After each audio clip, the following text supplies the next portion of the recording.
The truth about what makes a good car salesman has nothing to do whether they know about cars or they're real personal or have a big Rolodex. It's how good they are at manipulating others and how much they enjoy doing it.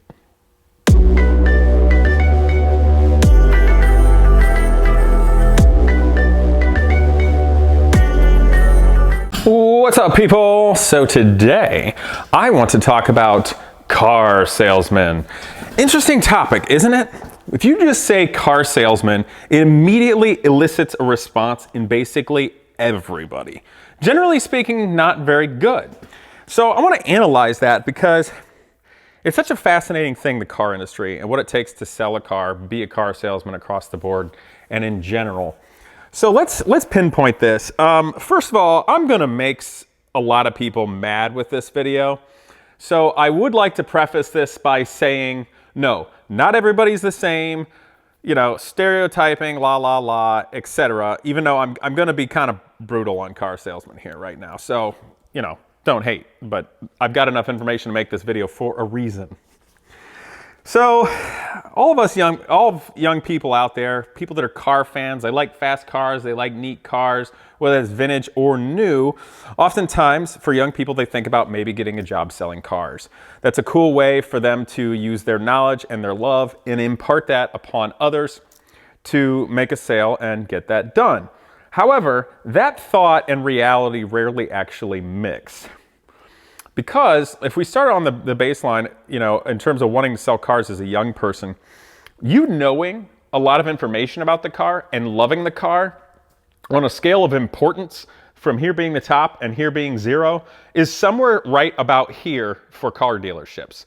They don't care how much you know, and they don't care how much you like the cars because they're a business and they want to make money. They care how many people you know, people with money, and how good are you at getting those people to finally sign here and put money here. That's it. That's what a good car salesman is. So I'd like to go more into what that is in terms of personality traits, where that goes wrong, where that goes well, and how far can you go. So I'd like, the first thing is for all young people out there that like sports cars and exotic cars and vintage cars to realize that about selling cars. It is possible to sell cars without being a total sleazy creep. But if you're not a total sleazy creep, it makes it more limiting for you. And let's just leave it at that. It makes it more limiting for you.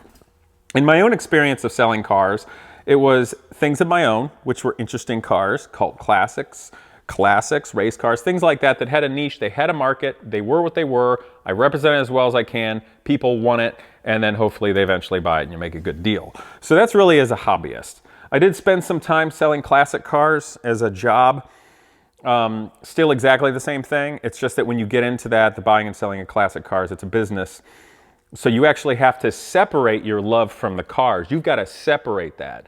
Because if you are in love with the cars you're buying and selling, you're already a bad businessman and person. You've got to be separate. You know, have your own cars and your own fun, but when you're working to buy and sell cars, it's a job to make profit. Otherwise, that business is not going to stick around and you're not going to have a livelihood. So keep that in mind for young people as well.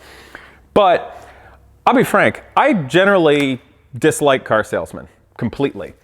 And the reason being is most of the car salesmen out there really only care about making money on you. They don't first and foremost care about the car and making a good sale and doing that. They just want to make money by any means possible. And I'm not necessarily saying they're doing something illicit, like misrepresenting a vehicle as being good when it's not, even though we all know used car salesmen do that kind of thing all the time. They don't even know about the car they're talking about. How do you like that classic line? Well, you probably know more about it than me, but that's why you should buy it. You're a big fan now.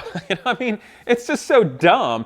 And I remember once when I was young, I'd sold a vintage motorcycle of mine that I'd restored and had enough money to buy a newer modern era Ducati. It was very used at that point, and it was a bottom out market value, so it wasn't super exciting. And the dealership flat out told me that it had been through the service department, they checked through all the systems and everything's running right and good. So I bought it on that condition. Of course, when I got it, and I test rode it briefly, and when I got it home, it was not charging whatsoever. So you could ride the motorcycle for half a day at best before it would leave you stranded. and you wouldn't be able to restart it. It was a total loss system effectively. And that was when I was young and fixing things, and that was harder to do. Of course, they wouldn't take it back. They wouldn't make it right. They wouldn't help anything. And they're just dicks, basically. And so I was all frustrated as a young person and then gave it to their dealership service department to fix it. So then they charge me money and tell me it's within specs. It's not within specs. You ride it for a half a day and it breaks down. Like, it won't go. There's no more electrical juice in there. So those morons couldn't figure it out. And it just wasn't charging. It needed a new stator or something like that. And finally got it fixed with the help of some others and whatnot. But that was my first really big lesson in how crappy dealerships really are. And they were doing nothing to have a good relationship. And I don't know, you know, and in that circumstance, you think, yeah, they messed up. They lost a customer in the future. They don't care. There's lots of customers in the future. Probably their strategy is just get the idiots to buy it quicker because they make more money that way. They're not thinking of the long haul. So that's a note when you're looking at any kind of dealerships. Think about, are they even remotely having a worthwhile relationship with you? Now, if that relationship is based on them just being a kiss ass and you're spending money hand over fist and losing it and you're too stupid to realize you're getting screwed, that's not a good relationship. So you need to figure out if that's the way it really is or if they actually somehow care. Of course, if they have enough of an ability to care, excuse me. Of course, if they have enough of an ability to care about people and maintain what seems like a long-term relationship where they're not necessarily getting the best out of you, that means they're making money hand over fist somewhere else, okay? So just keep that in mind. But salesmen, I hate them because they're basically functioning con artists, generally speaking. Let's say they're selling a car that there's nothing wrong with it, or new cars. There's lots of new cars out there. There's lots of manufacturers with lots of deals. And even if one manufacturer has one or two cars that are the absolute best deal, best car, prettiest one, a value out there, to where any salesman can just say, this is the best, here's all the reasons why. If you're gonna get one of these cars, you're insane if you don't buy that one. That is, in my opinion, the only way to sell a vehicle. And that's why I like the vintage cars I have, because the people want it, and it's a good example. But that's not the way cars work.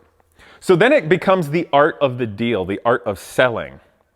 And here is the key about salesmen that's going to piss off a lot of people right now. The truth about what makes a good car salesman has nothing to do whether they know about cars or they're real personal or have a big Rolodex. It's how good they are at manipulating others and how much they enjoy doing it. That's it. And I've heard them say that. They won't say it to you. I will. Because I'm not afraid to make people mad like that. Because it's true. So even if they do that, even if they're basically just manipulating you to make money, is that necessarily such a bad thing in that sense? I mean, the people want to buy something. They want to feel good. They're going to buy something and they get something they want, some sort of product.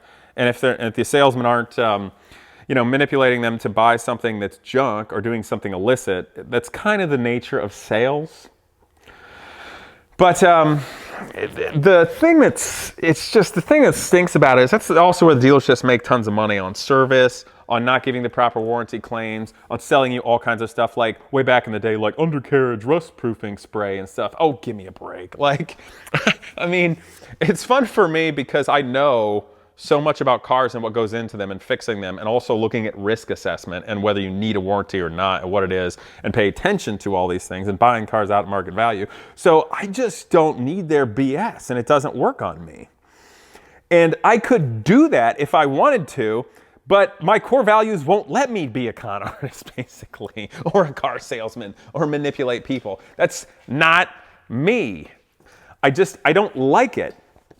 And I think new cars are dumb, and they're a way to lose money hand over fist most of the time. That's why I don't have any.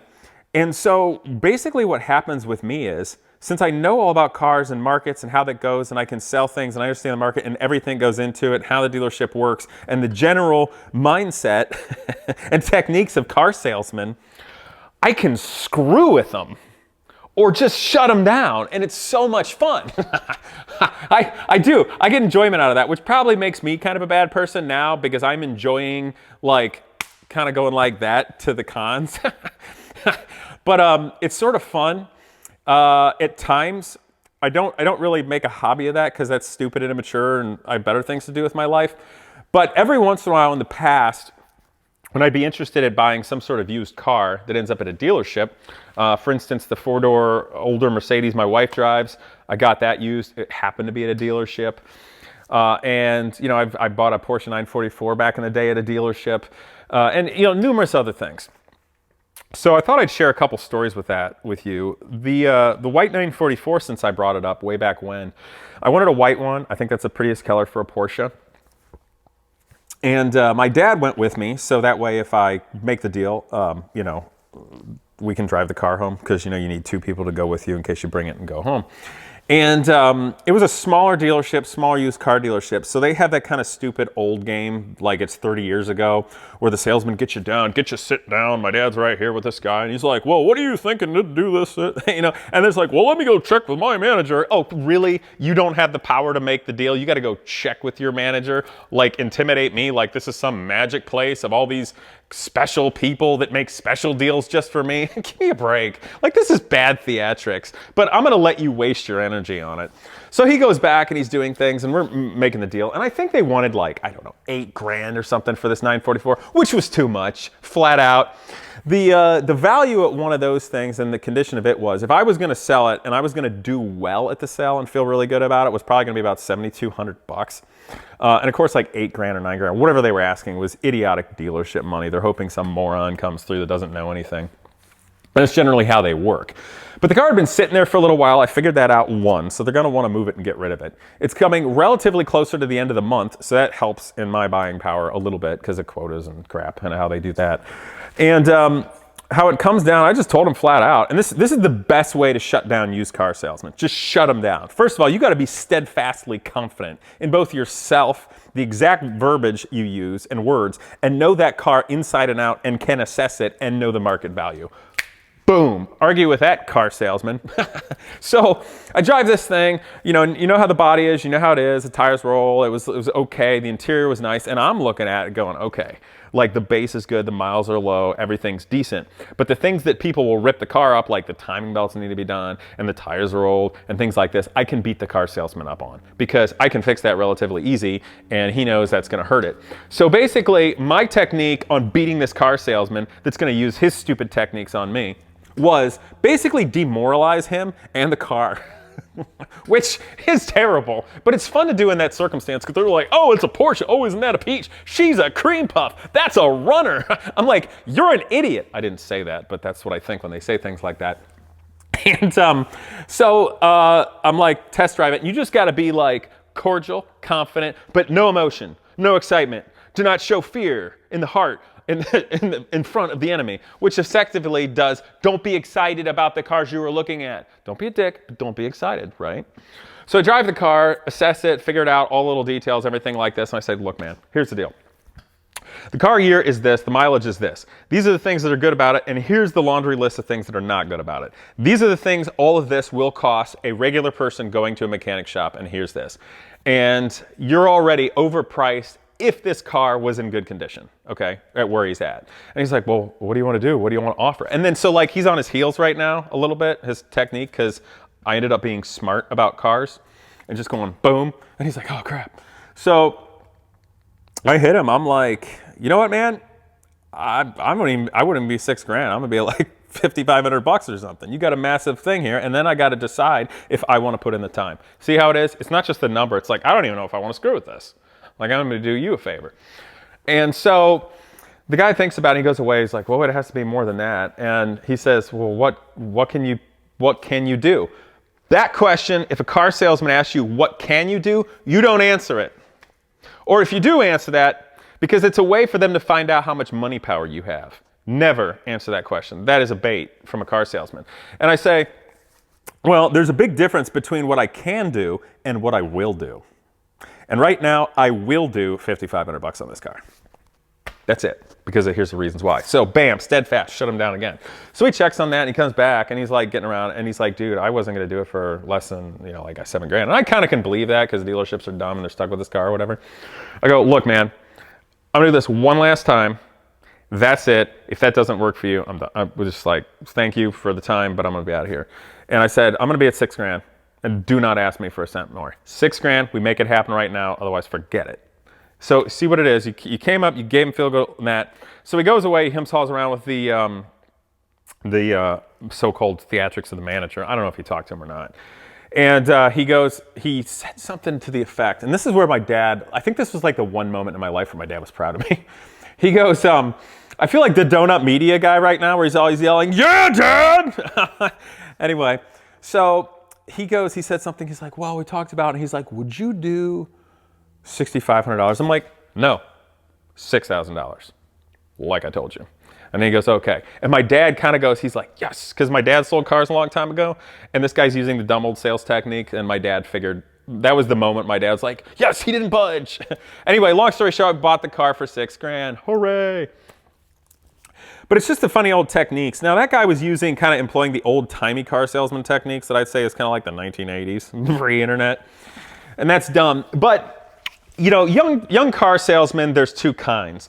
There's the cocky pricks that think they know everything and use these old techniques like, oh, it's a rocket ship, that thing's so fast. Like one time, I went to the exotic car dealership, which I don't want to say the name of it because I don't want to knock it. It's got new ownership. But anyway, exotic car dealership, Central Ohio, a lot of nice cars, but they were known for, in the past, having really horrible salesmen. And I wanted to look at a Mercedes like SL 500 kind of variant, or AMG, whatever the heck it was, you know, the V8 one from the earlier to mid-2000s ones. And so he's showing that to me, and he's just using all kinds of over-the-top stuff. He's like, this AMG, this fastest thing in the world, it's a rocket ship, you know, like this. I'm like, yeah, it's, you know, it's pretty quick. You know, it's a great grand touring car. Like I was being nice, but I wasn't. And he gets like offended because him trying to make me feel like this is the most amazing car that's ever befallen my presence and the planet Earth by the power of Zeus is not working on me. And he gets like offended. He's like, oh, and I'm like, he's like, it's a rocket ship. And he's like, well, what do you have in the garage that's so fast? I'm like, I got an Indy car. At that moment, he just like shuts down and walks away, which I thought was funny. And he was a terrible salesman for that. Just, it's like, you know, if you're going to try to manipulate people, at least get to know them for a second long enough to know if you're speaking on their level or you're basically sticking your foot in mouth looking like an idiot in front of them. And, you know, there's plenty of people out there that are really smart, have big car collections, driven a lot of stuff, raced, etc. And the one thing that car salesmen should learn is the general populace is not dumb. And even if you happen to get one weirdo like me that comes in that's smart and gets it, you don't need to just hit everybody with your stupid song and dance because it doesn't work on everybody. Just chillax a little bit. And then maybe they'll be cool. Maybe you'll have a better relationship and go somewhere. And that I want to bring into my last part of this topic of conversation. So, I don't know, a month or two ago, a friend of mine, cool guy, business guy, master's degree, very smart, younger, so he doesn't necessarily dress like he's old and stodgy in business. He calls me up and he goes, yeah, man, a friend of mine and I are going to go car shopping. He wants to get some new car, and you want to go for fun? I'm like, yeah, why not? I actually got nothing going on Saturday. I think car shopping's dumb. I didn't tell him that. Like, I don't want to go look at new cars. I hate car salesmen and dealership, but I'll go. This will be fun. And actually wasn't all feeling that great. So I was a little more subdued in personality. It was not the full Casey personality. And I had like a thermos of a coffee, right? Like an old man. So I'm just along. It's a beautiful day. I'm kind of enjoying my day. And I'm just gonna wait in the wings. Like, I don't need to be part of this. This is not my scene. I'm just gonna have a good time. And we go to this dealership. The first one was actually a Mercedes dealership. They also had Audi. I don't know, we looked at some four-door Audi and some four-door Mercedes, or maybe they were two-door. I don't know. They were kind of the run-of-the-mill ones, but they were pretty cool, okay? And, you know, I ended up actually liking the Audi more, but that's neither here nor there. The guy that was a salesman that we had was actually both a good salesman and cool guy with probably some integrity and not a total sleaze. And I was totally impressed by this guy because he used what I would call as better integrity sales techniques. Like generally kind of creating a relationship, giving us our space to make a decision, not speaking over the top, not doing it, just being really great. And the story comes to know that he was working as like a porter or like ferrying cars or washing them. And the dealership was smart enough to find out this guy had great people skills and was worthwhile to represent. And they actually got him to where he could be in sales. And I think that guy could continue moving up. I hope he doesn't get into just totally trying to manipulate people. But I was so impressed by this dude at this Mercedes dealer. Actually, I'll just say it. It was, I think his name was Carlton. And he was at Vin Dever's Mercedes dealership over in Sylvania. I was pretty impressed by that guy. I thought he was okay. And the one thing I saw him do, which I thought was a sales technique, but I turned to my buddy, I'm like, okay, that was a sales technique, but that was pretty good, was he had to put gas in the cars, and he left the Mercedes dealership to go get them, and he actually got on it, some Mercedes AMG or something, so it had a kind of a good sounding exhaust. And he did it in a way not to be over the top or dangerous or anything like that, but he did it just enough to be classy and make younger guys be like, okay, that car was kind of badass. So, you know, well done, Carlton. I thought you were an okay salesman. But the day got more interesting. So I was having a good time with my buddy, and his friend was actually a police officer. And we're driving along, and I'm kind of cracking jokes with the guys because I have nothing important to do. It's like, you know, when I went and crashed the Concourse, Jay Gatsby, and then Jay Leno crashed my video a few days ago. I had nothing important to do, so I can just kind of like have fun and misbehave and be silly. So that's what I was doing. And we go to another dealership, which I'm not going to say what mark of car or anything because I'm really going to tear up their salesman and their whole place, actually. So we go to this other dealership, and we walk in, and the first failure of this place is no music, no good environment. The other place at least had nice, pleasant, you know, environment music that I kind of enjoyed just hanging around. So we walk in, and it is stone cold dead in there. Like there's like a girl over here, and she's not even saying hi. She's not even looking. There's no movement, no life. I feel like we are in a 1980s American portrayal of like a Soviet bloc country, where this, you know, I'm saying American portrayal in the 80s. I'm not saying that's the way it actually is, but like it's dead and it's sterile and nobody likes you. So I'm kind of getting in a mood where I don't care, and I'm like, well, this is dumb. So, so my buddy and the other guy, they're walking around, and my buddy's with me, and the other guy's looking at cars, and I go back, and not only did nobody say hello to us in this very high-end and professional dealership, I just walk back and make myself a cup of coffee, which is kind of bad manners, but I just didn't care at that point, and they did have them out for public, but like at this point, there should have been somebody talking to us, and I'm remarking to my friend, I'm like, this place sucks. So we're looking around and we're going over, and I'm looking at some of their cars, and I'm being myself and picking them apart. Well, like the steering wheel's crap, or like it opens. I'm like, ooh, blinky lights, because that'll make me buy this because I'm an octopus and I like things that sparkle. You know, so I'm making fun of these new cars, but not badly. I'm doing it like quietly to my buddies, just kind of snarkling. I'm like, yeah, you know, this would really attract me to buy this car if I was a largemouth bass. The salesman didn't see this, right? Because I'm trying to be, you know, a worthwhile human being, but I'm having fun. And I'm not actually being like truly a dick. I'm being kind of a charming dick. So I'm sitting in this car. I won't even say the mark because I don't want to do it. And I see out of the corner of my eye, they finally got to talk to a salesman. I mean, we've been here for 10 minutes. I mean, failure on their part.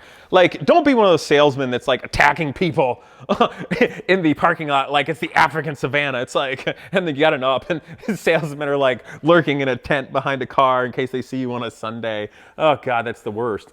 But you know, if you come in the building, at least like be kind and cordial, you know? So I talk to this guy, and I look at this, and salesmen are gonna assess you from everything you wear to the speech, everything you say, your vocabulary, to try to size up basically what's your credit score, okay, or what they think. Which is funny to me, because oftentimes they're terrible at it. And I think and we'll get into that, but let's just say their salesman did a terrible job at assessing us, in my opinion. So I'm in this car being kind of snarky, and to my buddies quietly, and they were out talking. I look over at the salesman, and he's he's a middle-aged guy. He's probably 50, maybe a little older. He is bald, but not like Casey bald. I mean, like he's bald and then bad bald and like trying to cover it up. But he's like, has not taken good care of himself. He's not in shape. He's got like the fupa going on with the polo shirt that's like tucked in real tight. But he wants to show everybody how cool he is and successful he is, because he had glasses on that I think were probably like Burberry or Prada, because they had that little tiny stripe that makes the glasses cost 5 times more than they should. And he had, and this is where it tells me he's of the age group and demographic that thinks the 80s were awesome and wish it was still Miami Vice times. Because he had his Rolex Submariner on, which was gold and stainless with the blue face, which I kind of like. It's a pretty watch, it's iconic. But if I had one, there would only be certain circumstances that I would wear it, because wearing that watch is basically as silly as wearing like a white linen shirt with a, you know, pastel t-shirt and driving a white Testarossa in Miami. You know what I'm saying? But this guy's wearing it like daily as a car salesman. And I'm thinking, dude, man, like you're not sending the right message to your clientele, I don't think, at this moment. So I'm already kind of like, this guy, right? So anyway, I didn't say anything. I didn't do anything snarky. I'm being nice. I'm keeping that away. And so the one dude that's looking at cars, the cop, he goes out to look with him, and it's his day. You know, I'm not there to be, you know, cause a row. I'm just having fun with the guys, okay? And you know, they like our opinions. You know, dudes shop together to get opinions on the car, right? So we're walking outside. He's going to look at a car, and I get outside eventually. I kind of sit down on a concrete wall or something just to be away, because this is my thing. You guys do your thing looking at the car. And so my buddy and I, he goes walking over, and he's got an AMG hat on, a new hat. And it was a kind of hat like you'd have if you probably owned a car, okay? And I looked okay. I had a decent watch on and such. So if the guy was assessing us, we're not dopes. We may be a little younger, but we're not dopes. And the car our friend was looking at was well within the realm of affordability.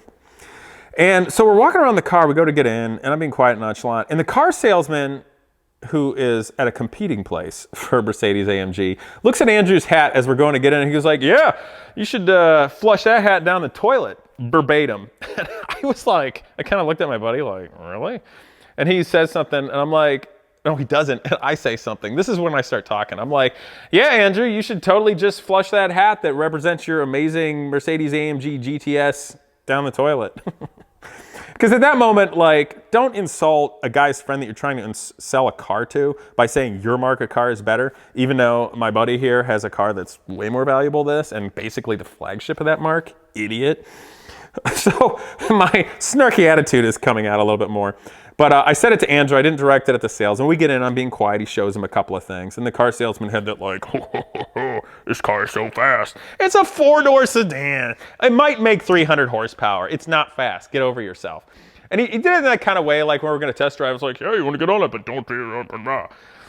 Like, dude, like, I don't know if you think that everybody who isn't bald and fat wants to drive a car to their top speed, but we're actually respectful human beings, and that guy's a cop. Like, come on.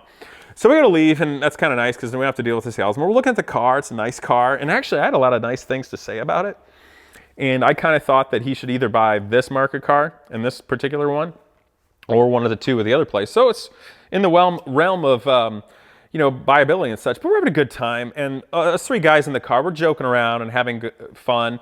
We're not being crass, we're not being vulgar, not being mean. Just, you know, like those little jokes and stuff. So we come back. And I was pretty in favor of that particular mark. And the salesman comes out, and I'm sitting in the front seat. Cop dude's here, buddy's in the back, right?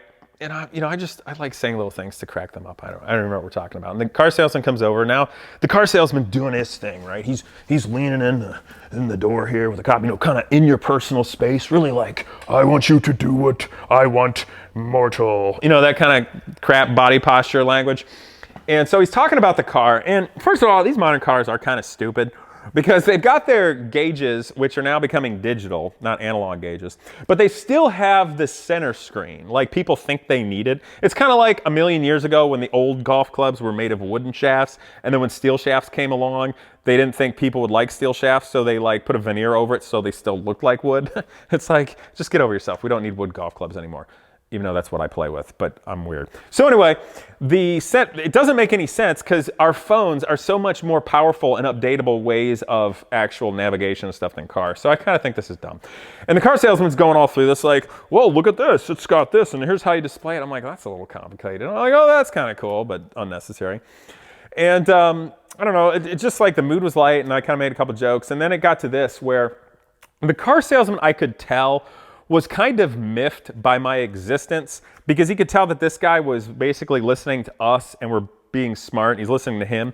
But the car salesman dude was trying to impart like all his whiz-bangy features. It's like, look at this, that's amazing. This is a fighter jet. Ooh, you know, like that kind of crap to make it feel good, but it wasn't working. So he was kind of thrown off his rhythm. You know, like John Mulaney, the comedian, that's always talking about like JJ Bittenbinder. You got to throw them off their rhythm if they're attacking you. So basically that's what we were doing.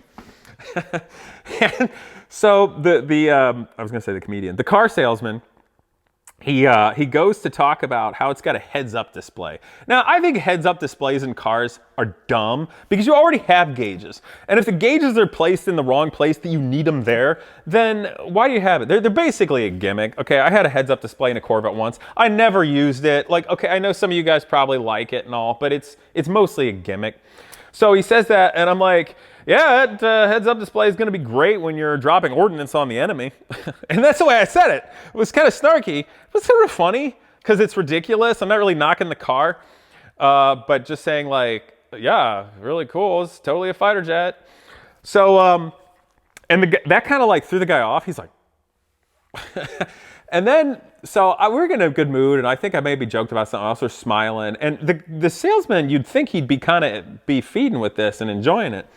But then the best one was, and this just came out, I couldn't even stop it. So he was showing this digital dashboard and how the car, when you're driving down the road, it can sense and see street signs.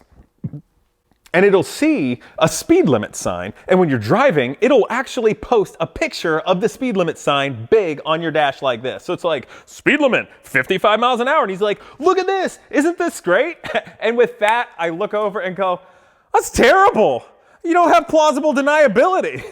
Which I thought was hysterical. That is a great joke. I mean, that's funny. That guy should be laughing, right? He was already trying to joke like we were going to drive fast or something. And this is a cop. Like, that's the funniest cop joke ever. So I'm like, that's terrible. Doesn't have plausible deniability. And with that, the car salesman goes, that's it. I'm done. I swear to God. And he gets up and walks away. And I'm sitting there like, wait, what just happened? And I'm like, that's funny. Wait, he's actually leaving? Oh, and I kind of went like this. I'm like, and the salesman, like, he's like walking away with his gut. And he turns around, he's like, and then he keeps walking. I'm like, holy crap. We're all just sitting there like, so basically, like, I got in trouble, like we're the bad kids in the back of the school bus. Hey, we were having a good time, man, and our money's green. What are you doing?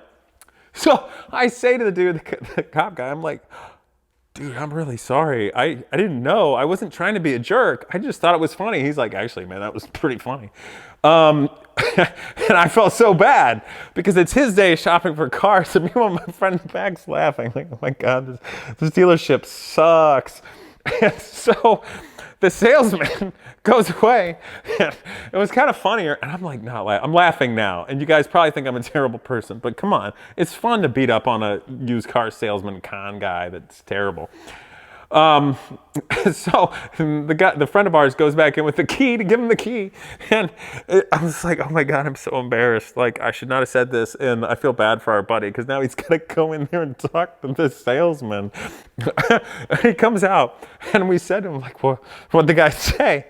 And he goes, the car salesman said, he's like, yeah, I'd be happy to show you the car, just not when they're around. So come back when you're not with your friends, which is also an idiotic thing to say. It's like, yeah, I'm not going to sell your car until your friends are gone because, like, you are worst car salesman in the world, dude. Don't be mad just because my humor undercut your terrible techniques of conning people into buying a car. Just be a cool guy and form a relationship. And guess what? There's probably a 50-50 chance he would have bought that car. But now, freaking zero. So we go to leave, and I feel bad. I'm like, dude, I really didn't want to mess up your day. I'm sorry, man. I hope this didn't put a damper. He's like, no, man, it's fine. Like, we got to look at the cars. And so after that experience with that car salesman, we literally drove back to the other dealership, that Mercedes dealership with the Carlton dude, and looked at those again because we thought we'd like it. And I said to the Carlton guy, I'm like, dude, I just want to say, you're a good salesman and actually a worthwhile kind of guy. And here's the experience we just had. And so the other dealership that was cool, got, it's a good relationship going just sort of out of it because we got to compare apples to apples. And when we were driving back home, I said to the guy, I'm like, you guys, man, I'm really sorry. I didn't know that the humor I was doing was going to make him that mad. And with that, the cop guy goes like, actually, man, I thought it was really funny. And I said, good, because I'm actually really proud of myself. I thought that was hysterical. So, oh, man. So I'm telling this story on the internet. You guys are all judging me. And I wonder how many comments below will be like, you're a jerk, you just want to make a living. Well, they're terrible car salesmen, and they're slimy people. Like, I should get to joke with them and make fun of them undercover, like undercover Casey, Jack's with car salesman. So anyway, no, I'm not actually a bad person. I just don't like slimy people trying to take advantage of others. So, yeah, I thought it was kind of fun to shut down car salesmen because they kind of suck most of the time. But when in doubt, when you're going shopping, see if you can find a buddy that one knows about cars perhaps and or is a good negotiator or strong diplomat that will be in your best interest and favor. When you go look at cars, do not be emotionally invested. Even if you saved up your whole life to get your dream car, do not be emotionally invested. Don't be emotional and excited until after you've got it and you're driving away and things are going well, okay? That's gonna be in your best interest.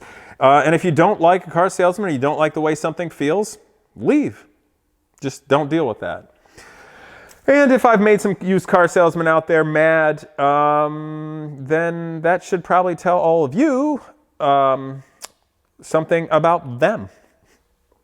In the meantime, guys, I hope you enjoyed this and that you will like, comment, and subscribe.